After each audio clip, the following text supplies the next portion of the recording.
وہ اسلام آباد کو دیکھنا چاہیے کہ اسے کمپلیٹ کیا جائے تاکہ کوئی رنجشیں آپس میں نہیں ہونی چاہیے, کیونکہ الٹیمیٹلی یہ وہ جسے کہتے ہیں نا کہ دو بھینسوں کی لڑائی میں نقصان جو ہے وہ گھاس کا ہوتا ہے. تو یہاں پہ گھاس کا جو نام ہے وہ میرے خیال میں خیبر پختونخوا کی عوام کو دوں گا, الٹیمیٹلی نقصان ان کا ہے. تو چاہے وزیر اعظم ہوں یا وزیر اعلیٰ ہوں, میرے خیال میں انہیں آپس میں اچھا چلے آپ یہ بتائیے اگر خان سے سہیل آفریدی کی ملاقات نہیں ہوتی تو کیا بقول عظمیٰ خانم سہیل آفریدی کو مکمل اختیار دینے کا جو پیغام ہے یہ نئے اختیاراتی توازن کی نمائندگی کرتا ہے؟ اچھا دیکھیے, یہ جو میسیجنگ کی بات ہے نا, یہ تو اٹ سیلف اتنی اس وقت وہ فوگی ہوئی ہے, گرے ایریا کے اندر ہے کہ میں پچھلے 24 سے 48 گھنٹے کے اندر دیکھ رہا ہوں کہ اب تو وہ سوشل میڈیا کے اوپر جو ہے وہ لڑائی شروع ہو گئی ہے آپس میں. سلمان اکرم راجہ کی جو ہے وہ لڑائی ہو رہی ہے عالیہ حمزہ صاحبہ کے ساتھ, اور مشال یوسفزئی کے ساتھ جو ہے وہ آپس میں تو تکرار چل رہی ہے کہ نہیں یہ میسج آیا تھا تو فلاں میسج نہیں آیا تھا, یہ نہیں کہا تھا وہ کہا تھا. ایک عجیب قسم کی مطلب آپس میں جو ہے وہ ایک کشمکش چل رہی ہے پاکستان تحریک انصاف کے اندر. سو یہ جو میسیجنگ ہے وہ جو اندر سے میسج آتا ہے اڈیالہ جیل سے, وہ کتنا ٹھیک ہے کتنا غلط ہے, اس میں لوگوں کے میسنجرز کے اپنے ذاتی مفادات کتنے ہیں. مطلب اس وقت ان کی اپنی بہن کے اوپر بھی جو ہے بہت سے لوگ انگلیاں اٹھا رہے ہیں کہ نہیں عمران خان صاحب نے یہ نہیں کہا تھا لیکن ایکچولی آپ نے اپنی مرضی سے چیزوں کو بیچ میں ایڈ کر دیا. سو گورننس تو اس طرح نہیں ہو سکتی. سہیل آفریدی صاحب میرے خیال میں اگر تو اس بات کے اوپر جو ہے وہ زور دیتے رہیں گے کہ جناب خیبر پختونخوا کا صوبہ ایگزیکٹلی اسی طرح ہی ہوگا جس طرح اندر سے عمران خان صاحب جو ہے وہ پیغامات بھجوائیں گے تو اس کے مطابق صوبہ چلے گا. بیسک چیزوں کے حوالے سے تو چلیں, ایک براڈر ایسپیکٹ میں تو ان کی انسٹرکشنز کو فالو کیا جا سکتا ہے, لیکن ڈے ٹو ڈے افیئر کے حوالے سے تو عمران خان صاحب کی میسیجنگ کے اوپر رلائے جو ہے وہ گورنمنٹ نہیں کر سکتی. آپ کو خیبر پختونخوا کا صوبہ جو ہے روزانہ کی بنیاد کے اوپر نئے مسائل آتے ہیں, اور اسپیشلی ہم ایک ایسے صوبے کی بات کر رہے ہیں جس میں سیکیورٹی کے ایشوز ہیں, افغان مہاجرین کا مسئلہ ہے, بارڈر کے اوپر ٹینشن ہے, اس طرح کے بہت سے ایشوز ہیں, آٹے کا مسئلہ ہے وہاں پہ آج کل. اچھا چلے یہ بتائیے کہ پھر سہیل اور علی امین گنڈا پور میں بنیادی فرق کیا ہے؟ گنڈا پور صاحب کے بارے میں کہا جاتا تھا کہ وہ دونوں گھروں کو خوش رکھنے کے چکر میں قربان ہو گئے, تو کیا افریدی صاحب جو ہیں وہ بھی اسی روش پہ ہوں گے, اور اگر اسی روش پہ ہوں گے تو ان کا مستقبل کیا ہوگا؟ دیکھیں میرے خیال میں گنڈا پور صاحب کے بارے میں جو ان کی ایک ویکنس کے طور پہ پیش کیا جاتا ہے کہ دونوں گھروں کو خوش کرنے کی وہ کوشش کرتے رہے. اب میرے خیال میں ایک پولیٹیشین کا تو کام یہی ہوتا ہے, ظاہری بات ہے جب آپ اسی سیٹ کے اوپر جا کے بیٹھتے ہیں, be it the prime minister be it the chief minister, آپ کا کام ہی یہی ہوتا ہے کہ آپ نے تمام محکموں کے ساتھ, تمام اداروں کے ساتھ, اہم شخصیات کے ساتھ, اسٹیک ہولڈرز کے ساتھ جو ہے ایک ورکنگ ریلیشن بنانا ہے. ایسا نہیں ہو سکتا کہ آپ جو ہے وہ کبھی کسی ایسی شخصیت کو لا کے بٹھائیں جو یہ کہے کہ جناب میں باقی سب کے ساتھ کام کروں گا, اس پرٹیکولر ادارے کے ساتھ میں کام نہیں کروں گا, نو میٹر واٹ ہیپنز. اس طرح نہیں ہوتا, اس طرح حکومتیں نہیں چلتی, پوری دنیا میں نہیں چلتی. یہ نہیں ہے کہ پاکستان یا خیبر پختونخوا اسپیسیفکلی جو ہے وہ آپ یہ کہہ دیں کہ جناب یہاں پہ اس طرح ہو سکتا ہے باقی جگہوں پہ نہیں ہو سکتا. نہیں, ایسا نہیں ہو سکتا. سہیل آفریدی صاحب بھی اگر یہ سمجھتے ہیں کہ جناب میں اسٹیبلشمنٹ کے ساتھ جو ہے وہ کسی معاملے کے اوپر جو ہے ورکنگ ریلیشن اپنا نہیں بناؤں گا اور everything be all right, نہیں, ایسا نہیں ہوگا. خیبر پختونخوا کے اندر جس طرح میں نے تھوڑی دیر پہلے ایشوز بتائے کہ کون کون سے ایشوز ہیں, اس کے اندر اسٹیبلشمنٹ کے ساتھ ورکنگ ریلیشن بنانا پڑے گا, آپ کو کرنا پڑے گا. اور میرے خیال میں کور کمانڈر پشاور نے آلریڈی ایک وزٹ کر کے جو ہے وہ اپنی طرف سے اس کا آغاز کر دیا ہے. اب دیکھتے ہیں کہ آفریدی صاحب جو ہے اس چیز کو فالو کرتے ہیں یا نہیں کرتے, لیکن میرا خیال میں گنڈا پور صاحب کی اسے ویکنس میں نہیں کہوں گا, رادر اس کو میں اسٹرینتھ کہوں گا کہ وہ دونوں سائڈز کو جو ہے وہ خوش کرنے کی کوشش کرتے رہے, جو کہ بڑا مشکل کام ہے کیونکہ دونوں سائڈ جو ہیں اس وقت اس میں بہت بڑے گیپس آئے ہوئے ہیں. تو سہیل آفریدی صاحب کے لیے بھی situation is not going to be very easy, اور ان کو یہ بتائیے ان کے لیے سچویشن. دوسری طرف پھر عمران خان کو بنی گالہ منتقل کرنے کی باتیں ہیں, کچھ معتبر زبانوں سے پھر ہم نے سنی ہے,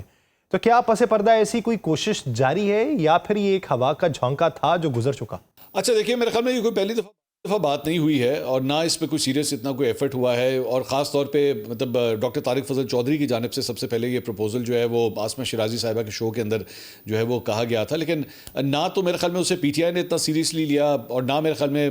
جو سینئر سیاسی تجزیہ کار ہیں انہوں نے بھی اتنا سیریسلی نہیں لیا, کیونکہ ان دا اسکیم آف تھنگز ہم بھی جانتے ہیں کہ ڈاکٹر طارق فضل چودھری کی سیج جو ہے وہ کتنی کو زیادہ ہے. آپ اسے ٹاک شوز کی زینت بنا کے 15 منٹ 20 منٹ بیٹھ کے ڈسکس کر سکتے ہیں, اس سے زیادہ کچھ نہیں ہے. میں اور آپ جانتے ہیں کہ پاور سینٹرز کہاں پہ ہیں, پاور سینٹرز کی جانب سے اگر یہ فیصلہ ہوتا ہے تو اس کے لیے وہ اناؤنس نہیں کریں گے. ون فائن ڈے آپ کو جو ہے وہ 4 گاڑیاں جو ہیں وہ اڈیالہ جیل سے باہر نکلتی ہوئی نظر آئیں گی, اور آرام سے عمران خان صاحب جو ہیں وہ آپ کو بنی گالہ جاتے ہوئے نظر آ جائیں گے. تو کوئی سیریس ایفرٹ تو میرے خیال میں اس میں ہے نہیں, کیونکہ اگر کوئی سیریس ایفرٹ ہوتی بھی تو ابھی جو اتنی دیر ہو چکی ہے, عمران خان صاحب بہت پہلے جو ہے وہ آپ کو اپنی ایکسرسائزز جو ہے وہ بنی گالہ کے ہی گراؤنڈ کے اندر کرتے ہوئے آپ کو دکھائی دیتے ہیں, جس طرح ماضی میں وہ کیا کرتے تھے. So I will not take this very seriously. میرا خیال میں اگر یہ کبھی ہوا تو آپ کو اس کا جو اناؤنسمنٹ روٹ ہے وہ ڈاکٹر طارق فضل چودھری نہیں ہوں گے. آپ کو one fine day automatically channels کے اوپر لال ڈبے چلتے ہوئے نظر آ جائیں گے کہ جناب یعنی اس دن پھر بتا دیں گی کہ ایسا ہو رہا ہے. ابھی فی الوقت ایسا کوئی منظرنامہ دکھائی نہیں دے رہا. ناظرین یہ سیاسی صورتحال تھی, ایک بریک لیتے ہیں. پاکستان اور افغانستان کے مابین جو معاہدہ ہو رہا ہے اس کے کیا نتائج نکلے ہیں, اس کا مستقبل کیا ہوگا, اس بارے میں بات ہوگی. منصور علی خان صاحب ہمارے ساتھ موجود ہوں گے, کہیں نہیں جائے گا. بریک کے بعد خوش آمدید. ناظرین, پاکستان اور افغانستان کے درمیان کشیدگی ایک نازک موڑ پہ پہنچ چکی. سرحد پار دراندازیوں, دہشت گردی کے بڑھتے واقعات اور مذاکرات میں کسی نمایاں پیش رفت کے نہ ہونے نے دونوں ممالک کے تعلقات میں تناؤ پیدا کیا ہے, مگر امید کی کرن اب بھی روشن. پاکستان اور افغانستان نے استنبول مذاکرات میں جنگ بندی برقرار رکھنے پر اتفاق کیا ہے. ترکیہ اور قطر کی ثالثی میں ہونے والے یہ مذاکرات 25 سے 30 اکتوبر تک استنبول میں ہوئے, اور اس دوران یہ خبریں بھی آئیں کہ مذاکرات ناکام ہو گئے. فریقین نے امن کی نگرانی اور توثیق کے لیے مشترکہ نظام قائم کرنے پر رضامندی ظاہر کی ہے, جبکہ مذاکرات کا اگلا دور 6 نومبر کو ہوگا. مذاکرات کا مقصد دوحہ میں طے پانے والی جنگ بندی کو مؤثر بنانا ہے, اور پاکستان کا موقف دو ٹوک ہے کہ سرحد پار سے دراندازی روکی جائے اور دہشت گرد گروہوں کے خلاف کارروائی کی جائے. وزیر دفاع خواجہ محمد آصف نے کہا کہ پاکستان کی پالیسی بالکل واضح ہے, کسی بھی قسم کی سرحدی دراندازی برداشت نہیں کی جائے گی. گزشتہ روز پشاور میں قبائلی عمائدین سے خطاب کرتے ہوئے آرمی چیف فیلڈ مارشل سید آصف منیر نے یہ واضح کیا کہ پاکستان تمام ہمسایہ ممالک خصوصاً افغانستان کے ساتھ امن چاہتا ہے, لیکن افغان سرزمین سے دہشت گردی کو کسی صورت برداشت نہیں کیا جائے گا. انہوں نے بھارتی حمایت یافتہ گروہوں فتنہ الخوارج اور فتنہ الہندوستان کا تذکرہ کرتے ہوئے کہا کہ ان کے خلاف افغان حکومت کی خاموشی ناقابل قبول ہے, لیکن طالبان کو یہ خدشہ ہے کہ وہ اگر ٹی ٹی پی کے خلاف کارروائی کرتے ہیں تو یہ گروہ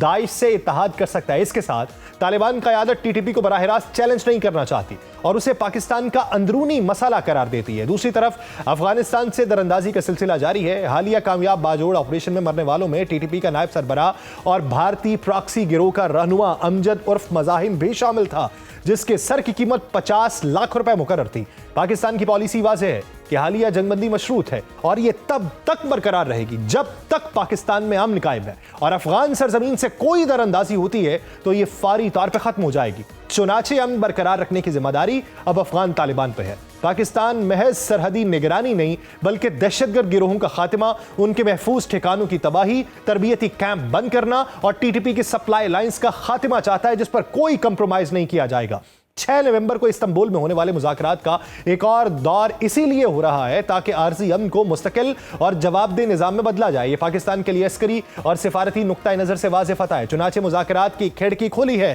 مگر پاکستان میں دراندازی ہوئی تو پاکستان خاموش نہیں رہے گا. جیسا کہ وزیر دفاع کہہ چکے کہ پاکستان اپنی سلامتی کے لیے ہر حد تک جائے گا اور دشمن کو وہیں جواب دے گا جہاں سے حملہ ہوگا. اسی منظرنامے میں بات کریں گے ہمارے ساتھ منصور علی خان صاحب. منصور علی خان صاحب, استنبول مذاکرات میں پاکستان کی جو مشروط جنگ بندی ہے یہ افغان طالبان پہ کس حد تک اثر انداز ہو سکتی ہے, اور کیا یہ افغانستان میں دہشت گرد گروہوں کی کارروائیوں کو روک سکتی؟ دیکھیں, میرے خیال میں یہ جو کل جو معاہدہ ہوا ہے جو ٹرکش فارن منسٹری کی جانب سے جاری کیا گیا ہے, اس کے اندر میرے خیال میں تو اس کو آپ بریک کہہ سکتے ہیں. یہ کوئی حتمی فیصلہ نہیں ہے. ظاہری بات ہے 6 تاریخ کو جو ہے انہوں نے دوبارہ آپس میں ملنا ہے, تو یہ صرف آپ سمجھ لیجئے کہ ایک سٹاپ گیپ ارینجمنٹ جو ہے وہ ابھی تک ہوا ہے, کیونکہ اس میں ابھی تک پاکستان کا جو کنسرن ہے اسے ابھی تک ایڈریس نہیں کیا گیا ہے. افغانستان کی جانب سے یہ نہیں کہا گیا کہ جناب ہاں جی ٹھیک ہے, ہم آپ کو ان ریٹن دیتے ہیں کہ تحریک طالبان پاکستان کے جو ایسٹس یا جو کمپاؤنڈز یا ٹریننگ سینٹرز وہاں پہ موجود ہیں انہیں بند کر دیا جائے گا, یا اس کی رسپانسبلٹی جو ہے وہ افغان طالبان کی یہ رجیم لے گی. سو میرے خیال میں صرف ایک مڈ وے سولوشن جو ہے وہ یہی فائنڈ کیا گیا کہ اچھا جی ملتے ہیں بریک کے بعد, جس طرح عام طور پہ ہمارے پروگرامز کے اندر ہوتا ہے. سو ہاں, البتہ یہ ضرور ہے کہ کم از کم یہ 5-6-7 دن کا جو کم از کم ایک گیپ ہے, اس دوران کوئی مزید کشیدگی بارڈر کے اوپر نہ ہو. شاید صرف یہی سیٹلمنٹ جو ہے وہ فی الحال عارضی طور کے اوپر کی گئی ہے, لیکن جو کور ایشو ہے, اور وہ ظاہری بات ہے وہ پاکستان کا کور ایشو ہے کہ پاکستان کے اس کور ایشو کو ڈسکس کرنا چاہیے, اس کو ایڈریس کرنا چاہیے. That I think is still on the table. یہ بتائیں کہ طالبان سے ٹی ٹی پی کے خلاف محدود کارروائی یا خاموش رویہ یہ پاک افغان تعلقات پہ کیا اثر ڈال سکتا ہے؟ اور دوسرا اس سے سب سے اہم جو پہلو ہے, ٹی ٹی پی کے خلاف کون سا عنصر ان کو کارروائی نہیں کرنے دیتا؟ اچھا دیکھیے, آپ کے دونوں سوالوں کے جواب میں نا آپ کو سب سے پہلے جو ہے وہ ٹی ٹی پی کا جو ایک نظریاتی ایک اینگل ہے, آپ کو اسے انڈرسٹینڈ کرنے کی ضرورت ہے کہ ٹی ٹی پی اور ٹی ٹی اے یعنی کہ تحریک طالبان افغانستان اور تحریک طالبان پاکستان جو ہے نظریاتی طور پہ ایک ہی چیز ہے، یہ صرف ایک ہی ماں سے پیدا ہوئے دو بچے ہیں ان میں، یہ بلکہ ٹوین بردرز آپ ان کو کہیے. سو ٹی ٹی اے کو، جو افغانستان کے طالبان ہیں، ان کو اس بات کا پتہ ہے کہ ہم کچھ بھی کر لیں یہ ہمارا ہی ایسٹ ہیں، یہ ہمارے ہی بھائی ہیں، ہم ان کے خلاف کسی قسم کا کوئی ایکشن لے نہیں سکتے. اور کیونکہ اگر ہم نے کوئی ایکشن لینے کی کوشش کی تو ہو سکتا ہے کہ ہمارا ہی ان سے جو ہے وہ کلیش شروع ہو جائے افغانستان کے اندر. اور آپ جانتے ہیں کہ افغانستان جو ہے کوئی آج سے نہیں، کئی دہائیوں سے جو ہے وہاں پہ مختلف فیکشنز کے، مختلف وار لارڈز کے جو ہے وہ آپس میں لڑائیاں ہوتی رہتی ہیں. ابھی بھی ہو رہا ہے. ابھی آج کل as a matter of fact پچھلے 48 گھنٹے کے اندر ایک خبر یہ آئی کہ وہاں پہ سونے کے ذخائر کے اوپر بھی جو ہے طالبان کے دو گروپس اس وقت آپس میں لڑ رہے ہیں. تو افغانستان کے جو طالبان، یہ جو رجیم ہے، ان کے لیے سب سے بڑی پرابلم یہ ہے کہ کہیں ایسا نہ ہو کہ ان کے خلاف جو ہے وہ ہم کسی قسم کی کوئی بات کریں یا کوئی ایکشن لیں تو یہ ہمارے ہی اگینسٹ جو ہے وہ آ کے کھڑے ہو جائیں اور ہماری جو ہے وہ اینٹ سینڈ بجانے کے اوپر جو ہے وہ شروع ہو جائیں. سو اس لیے یہ میرے خیال میں اس بات سے یہ کتراتے ہیں. تو دوسری بات یہ کہ یہ معاملہ جو ہے وہ پاکستان کے لیے، پاکستان کو اس بات کا پتہ ہے کہ فائر پاور ہمارے پاس ہے، طاقت کا توازن جو ہے وہ پاکستان کی طرف ہے. اور اگر اس معاملے کو ایڈریس نہ کیا گیا تو صرف اور صرف ٹی ٹی پی نہیں بلکہ ٹی ٹی اے جو افغانستان کی جو طالبان رجیم ہے وہ بھی اس کی وجہ سے بہت سیویرلی ہٹ ہوگی. سو پاکستان کی میرے خیال میں جو اسٹریٹجی ہے وہ یہی ہے کہ افغان طالبان رجیم کو جو ہے وہ اس کو پریشرائز کیا جائے، اسے کنونس کیا جائے کہ جناب آپ کو کچھ نہ کچھ تو، اگر آپ کم از کم ان کے اگینسٹ ایکشن نہیں لے سکتے تو کم از کم ان کو کنٹرول کرنا پڑے گا. سرحد پار اچھا، کنٹرول کے حوالے سے تو ابھی جو چیزیں پہ آ رہی ہیں وہ تو کافی مبہم ہے، لیکن آپ کیا سمجھتے ہیں مذاکرات کی معطلی اور پھر بحالی، اس میں ترکی اور قطر کا کردار ثالثی کے طور پہ یا میزبانی کے طور پہ کتنا اہم ہے؟ کہ جب ہمارے وزیر اطلاعات یہ کہہ چکے تھے کہ ان مذاکرات کا کوئی مثبت نتیجہ نہیں نکلا، تو پھر یہ نتیجہ کیوں نکلا کہ بات چیت جاری رہے؟ میرے خیال میں ابھی تک اگر یہ معاملہ، یہ سلسلہ اگر ابھی تک چل رہا ہے تو ظاہری بات ہے آپ کے برادر مسلم ممالک کی وجہ سے ہی چل رہا ہے. اور پاکستان، اگر آپ پاکستان کی تاریخ اٹھا کے دیکھیں تو پاکستان نے ہمیشہ جو بھی اسلامی ممالک ہوتے ہیں، چاہے وہ سعودی عرب ہو، قطر ہو یا ایون ایران ہو، افغانستان ہو، ہمیشہ بڑی عزت کی نگاہ سے ان کو ڈیل کیا ہے. پاکستان کے تو افغانستان کے اوپر اتنے احسانات ہیں کہ میرا خیال میں وہ اگلے 200 سال بھی اگر لگے رہیں تو وہ اس کا جو ہے وہ حساب چکتا نہیں کر سکتے، اس کو ان ریٹرن کچھ بھی نہیں دے سکتے. ہم نے مطلب لاکھوں کی تعداد میں یہاں پہ افغان مہاجرین کو جس طرح ہوسٹ کیا، ان کا خیال رکھا. آج بلکہ as a matter of fact میرے خیال میں ان کی جو مجلس شورا ہے افغانستان کے طالبان کی، اگر آپ ان کے ایک ایک فرد کو اٹھا کے دیکھیں تو ان کے بلڈ روٹس جو ہیں وہ ایکچولی پاکستان کے ساتھ ملتے ہیں. یہ صرف اور صرف نظریاتی طور پہ نہیں یا کوئی پرانا ریلیشن شپ نہیں ہے، ان میں سے کئیوں کے رشتہ دار جو ہیں وہ آج بھی پاکستان کے اندر موجود ہیں. تو پاکستان نے تو ہمیشہ اپنا یہ کردار ادا کیا ہے اور اسی لیے ظاہری بات ہے کیونکہ یہ وہی عزت، وہی احترام، وہی ایک بھائی چارے کا رشتہ جو ہے وہ دیگر اسلامی ممالک کے ساتھ بھی ہے، جس کی وجہ سے پاکستان آج ابھی بھی اس ٹیبل کے اوپر بیٹھا ہوا ہے. ورنہ افغان رجیم کی جانب سے، طالبان کے اس وفد کی جانب سے جس قسم کا ایٹیٹیوڈ دکھایا گیا ہے اور جو کچھ ایون ان 4-5 دنوں کے دوران بھی بارڈر کے اوپر ہوتا رہا کہ در اندازی ہوتی رہی، بارڈر کو کراس کرنے کی کوشش ہوتی رہی، دہشت گردوں کا جو گروپس ہیں وہ ٹارگٹ کرنے کی کوشش کرتے رہے، تو اس سے تو کلیئر کٹ پتہ لگتا ہے کہ وہ کتنے کو سیریس تھے اس معاملے کو حل کرنے کے لیے. لیکن ظاہری بات ہے پاکستان از اے میچور اسٹیٹ، پاکستان کو ڈپلومیٹکلی جو ہے اپنی اسٹینڈنگ لینی آتی ہے، جس کی وجہ سے وہ اس حد تک آگے جانے کے لیے تیار ہے کہ ٹرکی اور قطر کی. اچھا، ایک چیز اگر دیکھی جائے، آپ یہ کہتے ہیں کہ گریزاں کیوں ہیں، اس کے بلڈ روٹس آپ نے بتایا کہ بلڈ روٹس ہیں، لیکن ابھی فی الوقت اگر دیکھا جائے تو ہم یہ تو نہیں کہہ سکتے کہ مذاکرات بالکل ختم ہو گئے، یا اگر وہ ٹوئنس برادر ہیں تو ان کے درمیان جو باتیں چل رہی ہیں وہ ایک دوسرے پہ وہ قدغنے نہیں لگا سکتے. ابھی تو امکانات تو کچھ باقی ہیں جو مستقبل قریب میں دیکھنے کو ملیں گے. 6 اگر تاریخ کو ذہن کے اندر رکھا جائے تو ہو سکتا ہے اس میں بہتر نتیجہ دیکھنے کو مل جائے، ہو سکتا ہے کہ ورسٹ کنڈیشن کے اندر ہم چلے جائیں. دونوں صورتیں موجود ہیں، لیکن ہم ایک مفروضہ ذہن کے اندر رکھ لیتے ہیں کہ اگر بالفرض یہ معاہدہ ہو جاتا ہے اور افغانستان اپنی سرزمین سے پاکستان میں دراندازی کو کنٹرول کر لیتا ہے، تو پھر یہاں پر موجود جو سلیپر سیلز ہیں ان کے خلاف کارروائی پاکستان کے لیے کتنی آسان ہو جائے گی، یا پھر وہ سلیپر سیلز جو ہیں وہ ہائبرنیشن موڈ میں چلے جائیں گے؟ اچھا، میں آپ کے سوال کے پہلے حصے کے اندر تو میرا نہیں خیال کہ میں زیادہ کو پر امید نہیں ہوں، ایون دو میں آپ کا ہمیں نظر آ رہا ہے کہ جی ٹھیک ہے 6 نومبر کو جو ہے وہ دوبارہ ان دونوں وفود نے آپس میں بیٹھنا ہے، لیکن فرینکلی سپیکنگ گراؤنڈ ریالٹی کو دیکھتے ہوئے میں زیادہ پر امید نہیں ہوں. میرے خیال میں مجھے لگتا یہی ہے کم از کم آج کی تاریخ میں کہ اگر کسی قسم کا کوئی معاہدہ ہو بھی گیا تو وہ زیادہ دیر سٹینڈ نہیں کرے گا، کیونکہ یہاں پہ آپ پاکستان تو کم از کم فارن ریلیشنز کے حوالے سے، ورڈ آف ماؤتھ کے حوالے سے، کمٹمنٹس کے حوالے سے جو ہے وہ بڑا ایک فرم سٹینڈ لیتا ہے. آپ اس کی ایک بہت بڑی اگزامپل جو ہے انڈس واٹر ٹریٹی کی ہے کہ